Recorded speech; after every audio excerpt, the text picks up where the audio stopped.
Everything you know about trauma is probably something promoted by Carl Jung many years ago, 100 years ago, something like that.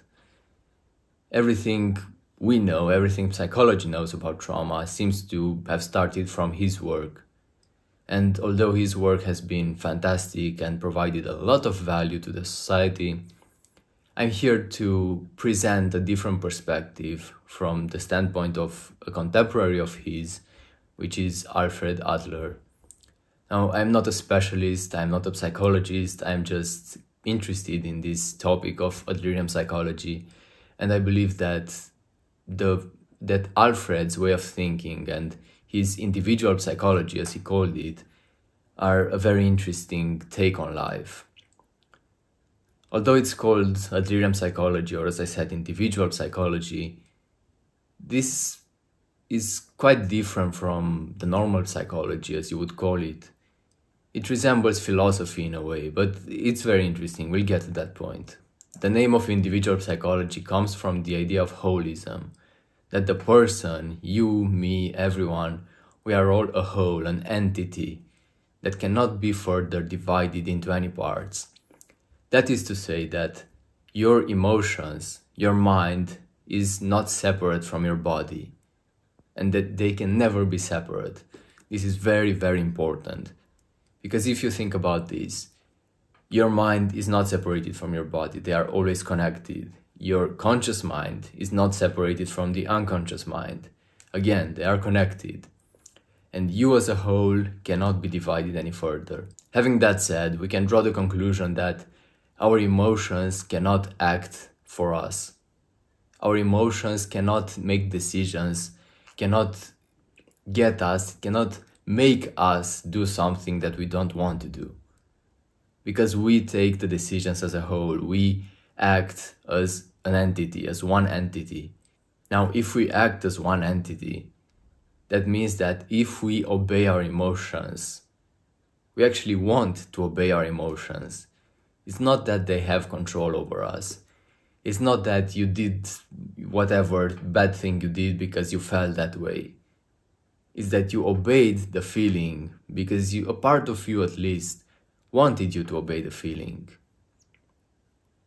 And this is another principle, the teleological principle, which is that there is a goal hidden behind everything. There is a reason for everything. I don't think Adlerian psychology completely disregarded the idea of trauma, but it definitely came with the conclusion that you choose your trauma, you choose to give attention to your trauma. Let's say you are an adult and you are in a social situation. You say something awkward and people start laughing at you. And you automatically remember those times when you were a child and you went through a similar situation. Everyone laughed at you and it sucked. It was horrible. You felt horrible. You felt like you didn't belong in the group maybe. And your automatic instinct is to escape that state, to avoid that emotion.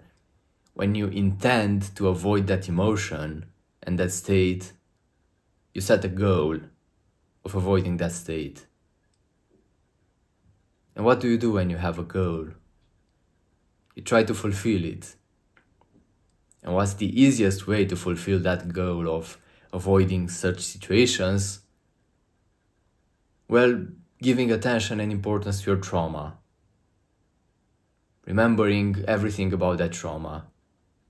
And then getting all stifled, getting all shut up, becoming silent, reserved.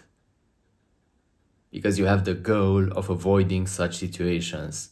You have the fear of such situations. This is the point of the video. This is a very important finding, that everything has a goal because you are an entity that cannot be divided any further.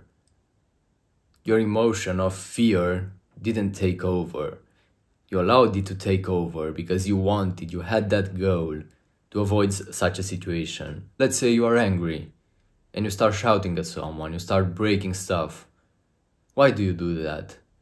Why do you allow that emotion? Why do you obey that emotion and allow it to take control over you? Well, it's because you have a goal to fulfill. What's that goal? I have no idea. That's something for you to find out. But the main point is that When you have a situation in which you act in a way that you believe is bad or unoptimal, you have to ask yourself, what's the goal? What goal are you actually fulfilling through such a behavior? And there is always a goal. We are goal-based creatures, so stop blaming your emotions, stop blaming your triggers, take responsibility of your behavior, and introspect over this. Introspect, find your goals, and set intentional goals.